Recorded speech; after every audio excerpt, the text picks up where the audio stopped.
adik-adik SD Kristen Elim, kita berkumpul kembali pada hari ini. Puji syukur karena Tuhan sudah mempercayakan kita hari baru untuk bersama-sama kembali berkumpul menerima pembelajaran. Tapi sebelum kita mulai dalam pembelajaran kita akan sama-sama mendengarkan kebenaran firman Tuhan yang akan Kak Intan sampaikan pada hari ini. Kita persiapkan hati kita menyanyikan pujian kita firman Tuhan.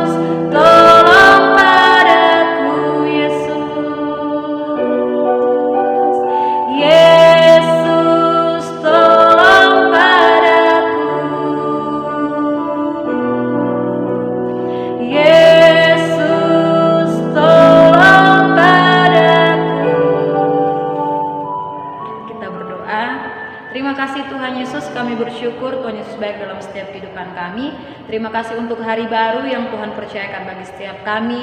Sebelum kami memulai dalam pembelajaran kami membaca, merenungkan kebenaran firman Tuhan. Kami butuh urapan Roh Kudus mengurapi setiap kami, menjamah hati dan pikiran kami, biar kami hidup sesuai dengan apa yang Tuhan mau.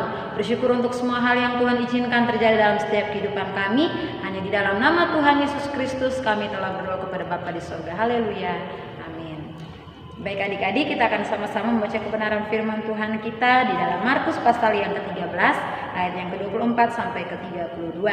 Kedatangan anak manusia, perumpamaan tentang pohon ara. Tetapi pada masa itu, sesudah siksaan itu, matahari akan menjadi gelap dan bulan tidak bercahaya. Dan bintang-bintang akan berjatuhan dari langit dan kuasa-kuasa langit akan goncang. Pada waktu itu orang yang akan melihat anak manusia datang dalam awan-awan dan dengan segala kekuasaan dan kemuliaannya. Dan pada waktu itu pun ia akan menyuruh keluar malaikat-malaikatnya dan akan mengumpulkan orang-orang pilihannya dari keempat penjuru bumi, dari ujung bumi sampai ke ujung langit.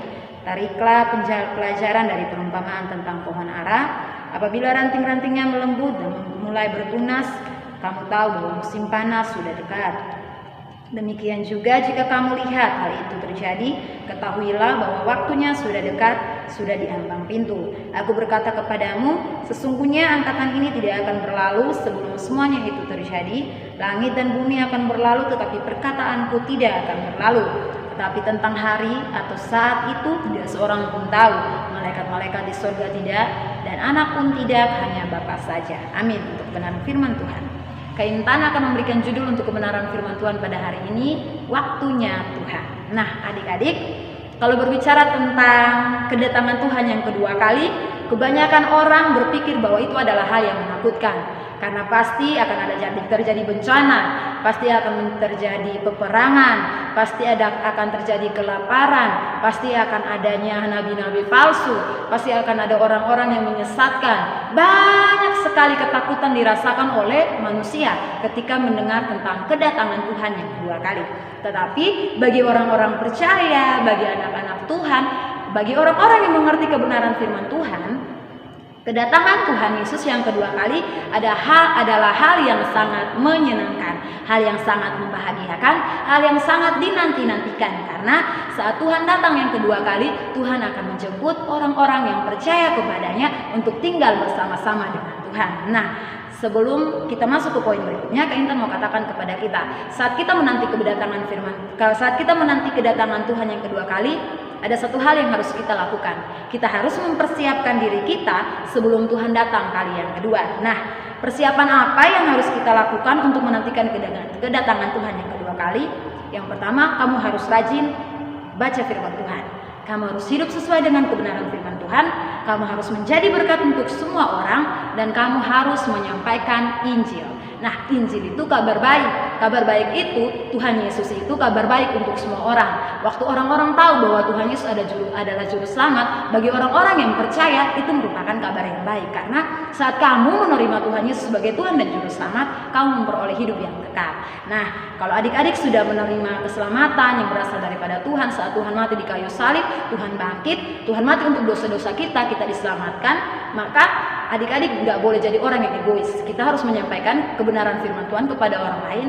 Kita harus menyampaikan kepada orang lain tentang bagaimana Tuhan menyelamatkan kehidupan kita, bagaimana Tuhan mati untuk umat manusia, bagaimana Tuhan mau saya dan juga orang-orang di sekitar saya hidup dalam kebenaran, menerima Tuhan sebagai Tuhan dan juru selamat. Itu yang Tuhan mau.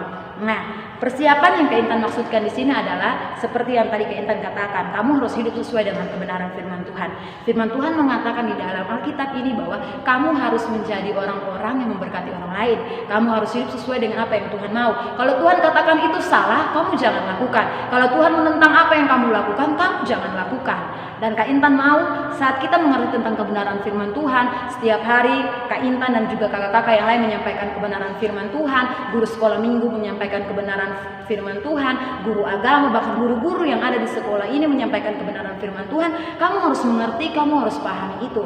Karena saat kamu memahami kebenaran firman Tuhan, kamu akan hidup sesuai dengan apa yang Tuhan mau. Kalau Tuhan bilang jangan mencuri, terus kamu mencuri. Kalau Tuhan bilang jangan meso, kamunya meso. Nah, itu Tuhan gak mau. Jadi kalau kita mengerti tentang firman Tuhan, kalau kakak sampaikan kita memahaminya dengan baik, kalau kita gak mengerti kita tanya kepada guru-guru kita atau kepada orang tua, kakak percaya bahwa semua yang Tuhan larang dalam Alkitab ini jangan kita lakukan, otomatis kita gak akan lakukan. Memang manusia itu hidup penuh dengan kelemahan, tetapi kenapa Tuhan memberikan Roh Kudus? Roh Kudus itu ada dalam kehidupan kita untuk mengingatkan kita. Nah, kalau kamu mau hidup sesuai dengan kebenaran firman Tuhan, kamu harus rajin membaca firman Tuhan. Kamu harus merenungkan kebenaran firman Tuhan. Kamu minta tuntunan Roh Kudus untuk menolong kamu untuk hidup sesuai dengan apa yang Tuhan mau. Yang kedua, kamu harus jadi berkat. Nah, jadi berkat seperti apa yang Kak Intan maksudkan? Lewat tingkah lakumu, lewat perkataanmu, semua yang kamu lakukan, semua yang kamu katakan harus memberkati orang lain. Jangan mengetai orang lain dengan kata-kata yang kasar. Jangan katakan kepada orang, kamu itu lo bodoh, kamu itu lo nggak baik, kamu itu lo nggak pintar, kamu lo ini gini dan lain sebagainya. Nah, perkataan-perkataan demikian akan membuat orang lain itu menjadi minder dengan dirinya.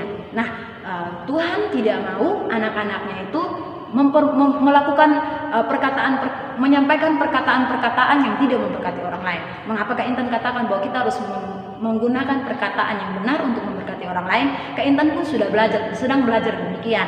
Jadi Kak Intan mau bahwa saat kamu menyampaikan perkataan kepada orang lain, sampaikanlah perkataan yang memberkati. Seperti kamu katakan kepada dia, mungkin dia nggak pintar, kamu cuma mengatakan kepada dia, kamu bukan bodoh, kamu hanya kurang belajar, ayo belajar. Bilang kepada dia seperti itu. Jangan langsung kamu katakan, kamu ini lo nggak pintar, nggak boleh seperti itu ya. Kita harus menjaga perkataan kita, karena otomatis kita pun nggak suka orang lain mengatakan kepada kita bahwa kita bodoh. Nah, hal demikian pun jangan kita katakan kepada orang lain.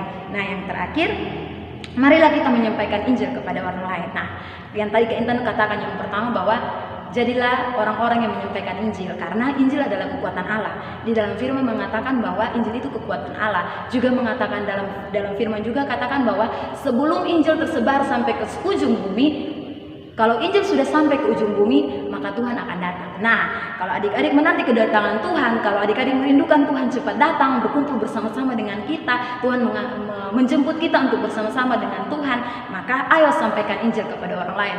Sampaikan Injil kepada temanmu yang belum tahu tentang Tuhan Yesus, sampaikan kepada keluargamu yang mungkin belum tahu tentang Tuhan Yesus. Jadi, kalau sampai ke surga nanti, kita kan sudah bisa melihat, oh ini ada kakakku, ini ada saudaraku, ini ada temanku. Berarti aku nggak sia-sia hidup di dunia, aku sudah sampaikan kepada mereka tentang Tuhan Yesus, mereka juga diselamatkan. Nah, hal-hal demikian itu yang Tuhan mau.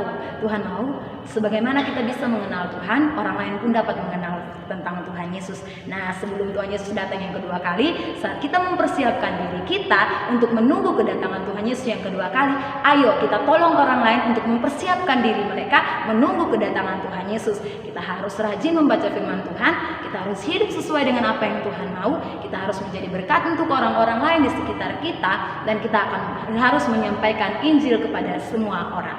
Amin. Untuk kebenaran firman Tuhan, Tuhan Yesus memberkati kita semua. Mari kita berdoa. Terima kasih Tuhan Yesus untuk kebenaran firman Tuhan yang disampaikan pada hari ini. Kami percaya waktu Tuhan adalah waktu yang terbaik.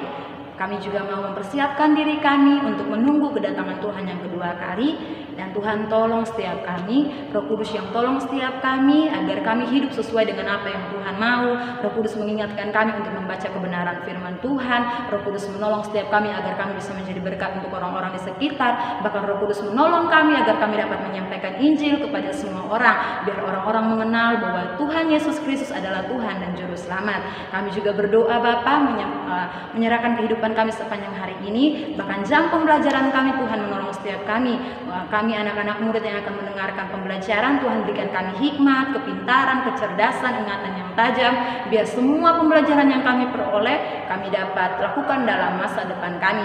Bahkan juga kami berdoa untuk guru-guru yang Tuhan pakai untuk mengajar setiap kami, Tuhan membalaskan dengan berlipat kali ganda dalam kehidupan pribadi maupun kehidupan keluarga mereka. Kami mengucap syukur untuk semua hal yang Tuhan izinkan terjadi dalam setiap kehidupan kami. Menyerahkan kehidupan kami sepanjang hari ini ke dalam Tuhan, tangan Tuhan, biar Roh Kudus yang menuntun setiap kami, biar kami hidup sesuai dengan apa yang Tuhan mau. Terima kasih Tuhan Yesus, hanya di dalam nama Tuhan Yesus Kristus kami telah berdoa kepada Bapa di surga. Haleluya, amin. Tuhan Yesus memberkati.